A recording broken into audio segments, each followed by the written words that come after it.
I want to share some considerations how you can maintain and build muscle into your 40s, 50s, 60s, and 70s. And I just want to start with, I actually don't think people should consider themselves as I am old, I am past it, I'm too far gone. Because working with people in their 40s, 50s, 60s, 70s, even 80s, I found that age with them was simply how they felt, not by the number that they were at. Because I had clients who were in their 20s, in their 30s, and then had clients at the same time in their 60s and 70s who were outlifting, outperforming people who were younger than them. So I often think that we tend to say this is just for older people, but actually go by how you feel. So my point with all of this is building muscle is completely attainable. It's harder, yes, we'll get onto those points, but it's attainable if you have that mindset of, I'm not past it, I'm not old, I'm going to go by how I feel, and I'm not too far gone for this muscle building process. So I want you to start with that reframe of your mind to say, you know what, I might be in my 60s and 70s, but I'm going to go by how I feel rather than age is defining what I can do. I just want to start with that as a, let's say, preface. Cool, let's get into it. So the first part is, I'm going to tick as I go or else I'll lose track of where I am. The first part is we need a signal. You need a signal, well, everyone needs a signal for the muscle building process to start. Now that signal, yes, you can do this body weight, absolutely, but the signal is usually through some form of resistance training. So your muscles have little molecular machines which pick up that signal. Okay, John, Lucy, they're lifting a weight. So those molecular machines essentially respond to this signal. Essentially, they will respond to tension. So if you're lifting a weight, as you raise the shoulder, those molecular machines are waking up and say, oh, we have action here. There is a signal coming in. So that's really the first stage. And like I said, you can do this body weight as well, performing some body weight slow squats. Those molecular machines will, of course, wake up. So we need the signal, and we do that through resistance training. So with this, there's many branches that we can go, but I want to keep this pretty concise today. So we've got the signal. We've started lifting weights at one point in a given set of muscles. So within this, when you started lifting weights, now you want to stimulate the muscle to the point of volitional failure, but not failure. Volitional failure is basically a fancy way of saying take your repetitions about three to two, actually let's just say three reps before your failure point. So for example, your volitional failure, let's say you're pressing, volitional failure could be, okay, this is 12, this is probably about 2-3 reps before I cannot do any more, boom, I'm going to stop there. Now the reason we want to do this is because research shows there's no need to go to failure. It's kind of wasted energy. We often think we have to tear the muscle to the end point, to the point where we're going to smash you up. But the research says otherwise. It says 2 to 3 reps before failure point, and you're going to get that stimulation. You're going to get that muscle growth response. The thing is, it's hard to distinguish. It's hard to know where your failure point is. So what you might have to do is train close to failure for you to figure it out. So let's say you're doing some squats. So you're going to think, okay, let me try to go to failure point today. What is it? Now, here's the thing. Failure point is where, in my view, is where your technique starts to go. Is where your form is now starting to become a little bit ropey. So let's say you're on rep 17. 17, oh, that's pretty tough. It's getting there. Now this is 18, and if you notice, your back is curving. You're starting to hoist yourself up. That's your failure point. Okay? So what I'm saying is, if you figure out where your failure point is, where your form starts to go, you can figure out, okay, what's my volitional failure? 2 to 3 reps before that failure point, and that signal to build muscle will be more than enough. Okay? Cool. Moving on to duration and frequency of what you need to, or not what you need to train, when you need to train, how long for, how many days a week. So I would personally see where you're at right now. Let's say you've never trained before. Cool. We start with 1 day for 20 to 30 minutes. That's enough for the stimulation. That's enough for the signal to respond, the molecular machines in your muscles, and that's enough more than enough to start building your muscle. So if you haven't trained before, start with 1 day, 20 to 30 minutes of resistance training. Be consistent with that. If you trained a little bit throughout your life and you think, you know what, I can do 2, I can do 3, then great. Work to about 1 to 3 days. 20 to 30 minutes, 30 to 40 minutes as you get comfortable, as you get confident, as you build consistency. So 1 to 3, let's just branch off here. 1 to 3 would be amazing. 1, brilliant start. Then as you adapt, as you become consistent, as your muscles respond well, as you get used to lifting weights, maybe for the first time, then add a second day. Because the difference between 1 to 2 in terms of muscle building and results, really quite substantial. And then that difference becomes shorter as you go 2 to 3, and then 3 to 4, and then 4 to 5. So my point is, if you can increase that to at least 2 times per week of training, could be 30 minutes, up to 45 minutes, maybe even an hour once you get used to it, that's going to make a huge difference in your muscle growth, in your maintenance of muscle, and how you respond to the points above, the training before, or to your training. Okay? So yeah, it's kind of like what we do in everyday life, right? Build consistency. There's no point in going for 6 days a week if you're not used to training right. You're just going to injure yourself. Why not just focus on 1 day, getting that spot on, consistent with that for 3 to 4 weeks? Then I'm just going to add another layer, 2 days. Just incremental, consistent. Okay, cool. So this part is kind of done. This is the starting point. Now we focus on what we actually need to do for our muscles to enhance, to grow. So think of training and all of these points as catabolic. This is breakdown. This is muscle tearing. This is, in a strong word, destruction. So now we need to think build up, restorative, regeneration, repairing of tissues and muscles. And we do this not through training, but through rest and recovery. So your best rest and recovery is going to be sleep, right? If you can get to bed, I'm not going to tell you when to get to bed. It's completely up to you. But if you can aim 10:30, you're going to get that stage where you're going to produce the most growth hormone. So our cells produce the most growth hormone during those early stages of sleep, stage 3 sleep, I believe. So if we can get to bed at a good time and be consistent with that, you're going to do the best thing possible for muscle building, for maintenance of muscle, for growth and repair. So try to get to bed at a good time. Now within that, within rest and recovery, is on your off days, do what it says. Rest.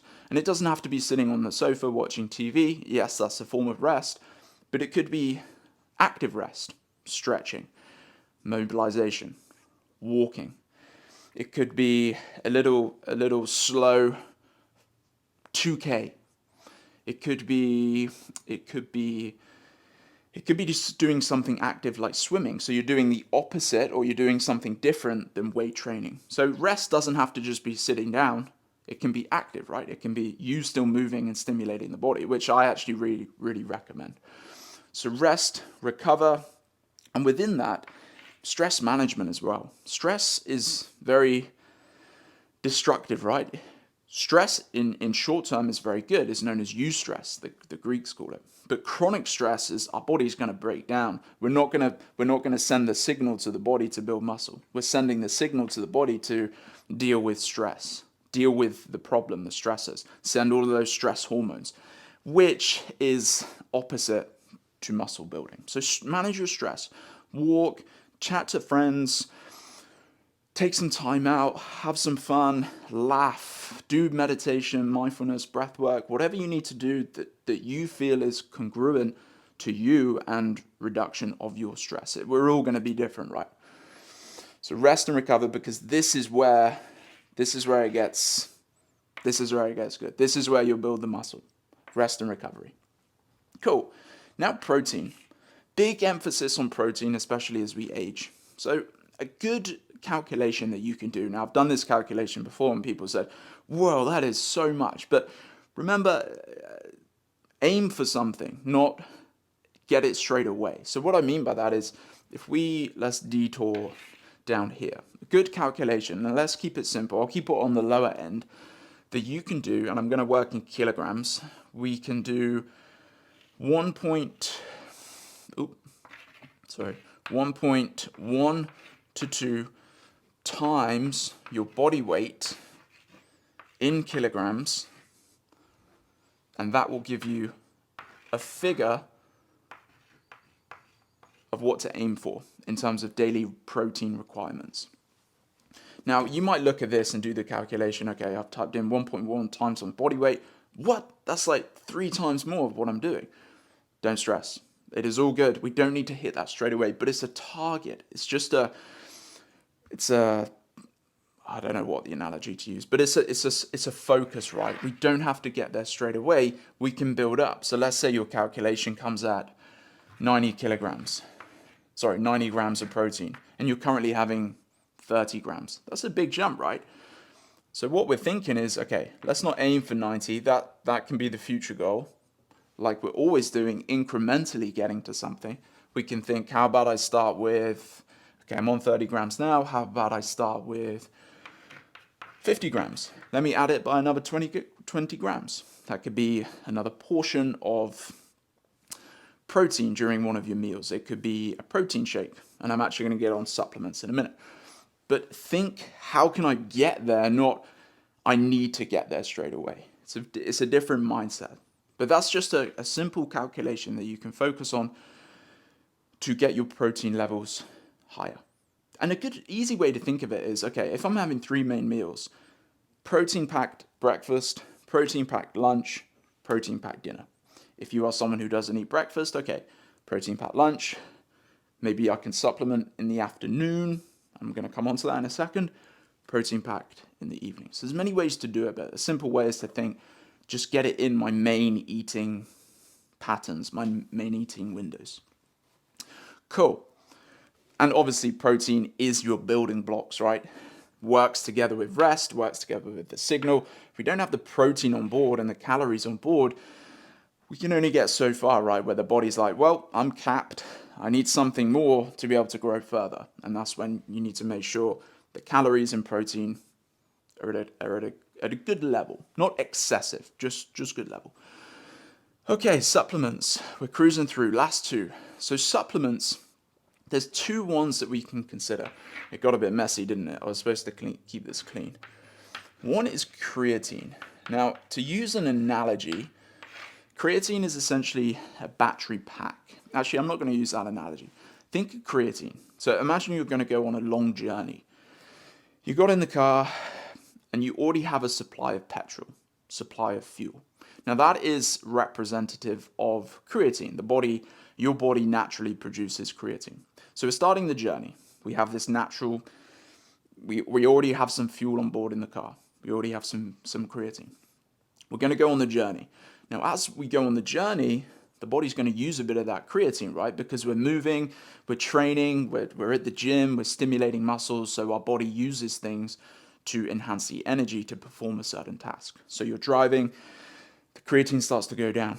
Now, you stopping is topping up your tank, topping up your fuel to go further, to have more fuel, to have more energy to continue your journey. Now, what we top it up with is creatine. What creatine then does, or your muscles turn creatine into something called phosphocreatine. So essentially, you've topped up your creatine, but it can't be used yet. The fuel can't be used. So you're going to continue on your journey. You're going to train your muscles. You're going to do your things at the gym. Now, phosphocreatine, as we start moving, now turns into that fuel. Are you with me? Hopefully. The phosphocreatine then turns that into energy, which is adenosine triphosphate. And that is what gives us that extra push at the gym. That's what gives us, okay, a couple more reps. So hopefully that makes sense. Essentially, creatine tops up your tank, tops up your energy reserves. So one, you can keep training harder, longer, because you have that battery pack, you have that energy, that extra oomph. But 2, there's so much research aside that in terms of helping you maintain and growing muscles after training, but also cognitive as well, helps with your cognitive ability. So I find if I've had a really bad sleep, And if I have, I'm going to come on to the dose in a minute, if I have a bit of creatine, I feel like I'm a bit more awake.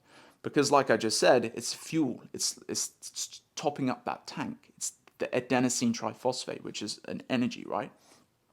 So how much you take, you don't need to go crazy. Recommended dose is about 5 grams a day. This is just a simple way to keep your muscles stimulated and the growth. And obviously, I'm not disregarding that cognitive benefit as well. So creatine could be an option. Okay, my brain is firing. Then another supplement, protein. So sometimes it's super hard to just eat all day, right? Maybe you're busy, maybe working, going between places, seeing people, traveling. And the thought of I've got to cook here, here, and here can be quite stressful and actually not that attainable. So that's where a supplement of a protein could come into play. I do stress though, find one that works for you and your body. There's a lot of protein out there which is laden with so many different ingredients and cooked at really high temperatures. So the product you're getting is just, it's protein, yes, but it's kind of isn't nutrition at the end of the day. So we want to think of, our overall health, not just I need to get protein in. Think about I need to get protein in the form of supplementation if I'm going down that road, but let me make it a really good one. So with that, just see how many ingredients does it have, where is the source coming from, look at reviews, try not to get a protein which is just really cheap and thrown loads of ingredients in, because remember, we want to think about health, not just I want to build muscle. Think about I want to build muscle, but I want to feel great at the same time. So protein can be a great source, 20 to 30 grams supplementation, which boosts your overall protein up. Cool? Then the last one, considerations. So just to consider everything that I've said. As we get older, the satellite cells in our muscles do become reduced. Our hormones are dipping, testosterone drops. So things are kind of working against us. But we can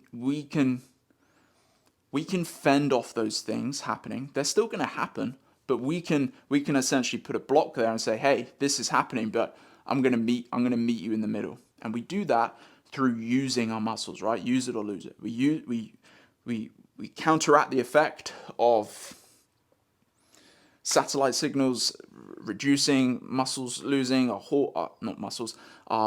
muscle tissue.